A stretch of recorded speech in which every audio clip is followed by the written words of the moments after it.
Hey guys, so this month in our Family Emergency Preparedness Handbook, we're working on skill building. And it does say to learn some skill that your grandparents had, and I'm not sure that my grandparents were real big on knot tying, but we're gonna learn knot tying because it's such an easy way to erect a shelter if you needed to.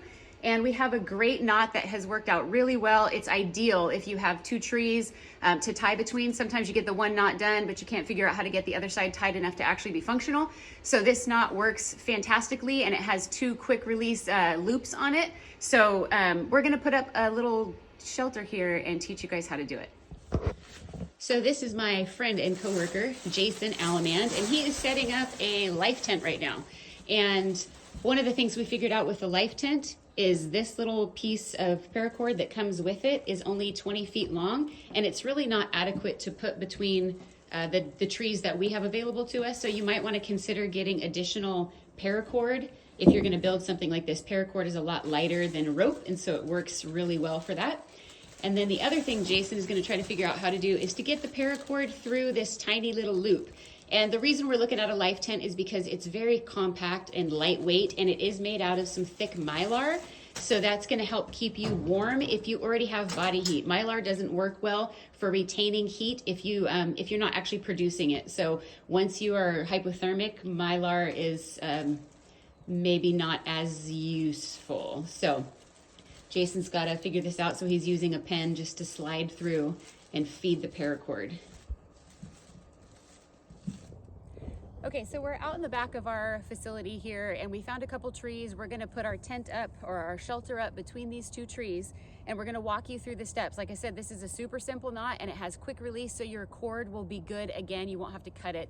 If you didn't use the quick release knots, you would end up having to either work for a long time to get your cord undone after the pressure's put on it, or you'd have to cut it. So this way, it saves your cord for a second use. So what you're gonna do is you're gonna take your cord and you're gonna wrap it around the tree. Give yourself at least a foot. It's okay to have extra. We've got plenty here to work with. And you're gonna take your short end over your long end, and you're just gonna tuck it up underneath and pull it through. So there's your half hitch. You're just gonna do that again, but you're gonna leave yourself a little loop. So again, we're gonna take your tail end and we're gonna go over the top, but instead of pulling it all the way through, we're just gonna pull it through to a loop. And we're gonna tighten that down. Now you can put all kinds of pressure on that. It's not gonna come off. And this allows you to pull it out quickly, which we don't need to do now, just yet anyway. And then I'm gonna leave my tent up, and I'm gonna keep it on that side of things. So once I come through, I've got this portion of rope here. This is the part that makes it a release. I'm gonna take my loop here and I'm gonna spin it a few times so that you've got that sort of coiling happening. I'm gonna reach through my loop and grab my rope and pull it against itself. So now I've got a loop. It's also a quick release loop. I'm gonna hold on to my loop, make it as big as I need to get around this tree.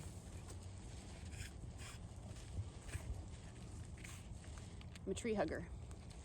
Ah! Got it.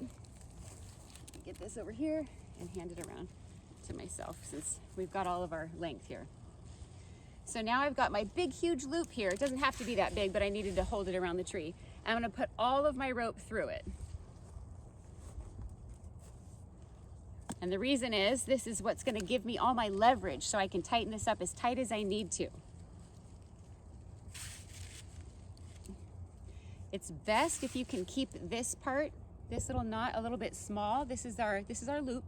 We wanna keep it a little bit small so we have space over here to cinch this thing down really good. So once I get it as tight as it needs to be, that I feel comfortable with, I'm gonna hold all of it together, and I'm gonna put my thumb right here. This right here is the strength of this entire knot. So I'm gonna squeeze it, I'm gonna hold this in place. Now this whole thing's staying with just my thumb here. I'm gonna pick this up. It'll be easier for me. And I'm gonna wrap it around. I really only need to do it one time. And I grab my cord here and I'm gonna pull this tightly against the knot itself. And once I have it pulled up against that knot, I'm completely secure. This allows me to do a quick release, but it's stable for now. And if I wanted to, I could use either a stick or I could use this even, run it through and pull this down so that it absolutely cannot come out. But this little shelter is completely secure. It's totally strong. And it's able to carry the weight of our little blanket here. The nice part about this is if you didn't have a life tent, which is not necessary obviously, and you just had a tarp, this would still hold the weight of the tarp without any trouble. With the life tent specifically, it's just a tube, so you're gonna have to anchor the edges to the ground, or you would just climb in it, but know that you're open at both ends. So while it does help retain heat, if it's open and the air goes through, it might be a little bit colder than you want.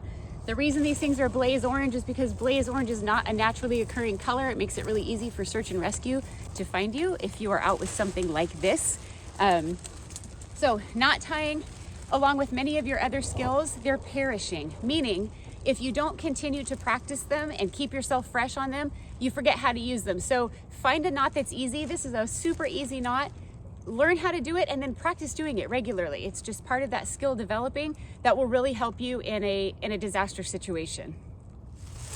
Yep, I could live in here.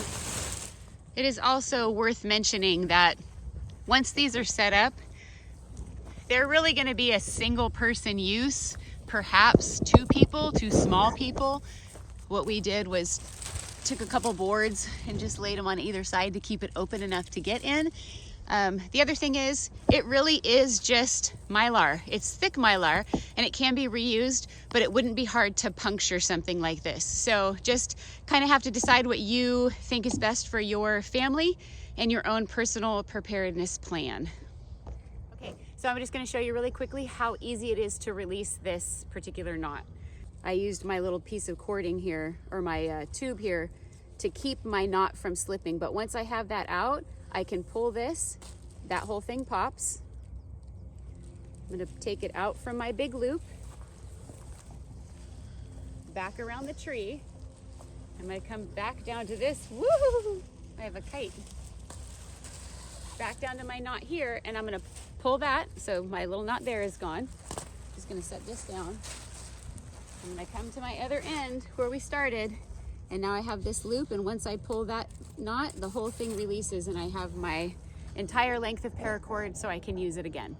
So one of the other things that we were supposed to do this month was put a sewing kit in our Go Kit. So had a recent hotel stay, and usually the amenities boxes I would just leave, but this particular one had a little sewing kit in it. So rather than leave it, I thought I would take it this time and throw it in my kit so that I always have it with me. So this whole little deal will just go right in my Go Kit that I keep in my car. And the other thing that came to my mind was I had some old shoes that I was just gonna take and give to Goodwill.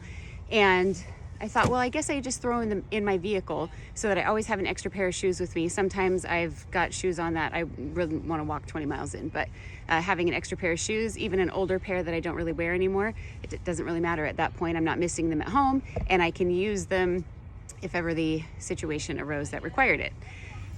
One other thing that we're supposed to be talking about this month is special considerations. So a special consideration is anything that's going to require extra preparedness for you or your family. For example, having an elderly person in the home that you're caring for, or even an elderly neighbor, what would you need to do to help those people? So I don't have any elderly people in my home, but we do have neighbors that would need assistance. And so we do have a plan to help those people and provide for them. I've never seen anybody visit them as long as I've been there. I don't believe they have any kids in the area.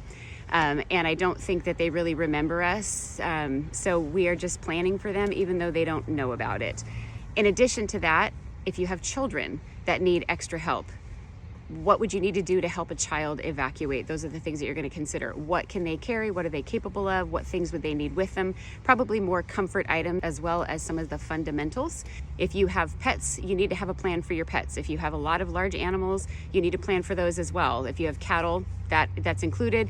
If you have a parakeet, what are you going to do with your parakeet or your fish? So special considerations are just anything that you would need to consider outside of your personal plan. So be thinking through those things, make plans for those people and those animals that are going to be part of your personal evacuation plan. Hey guys, even at a county level, we are doing skill building so that we have people that can help during situations and during community cleanup events and things like that. So we are all currently learning how to use our wood chipper. Yeah, roughly about 40. Right now it's okay.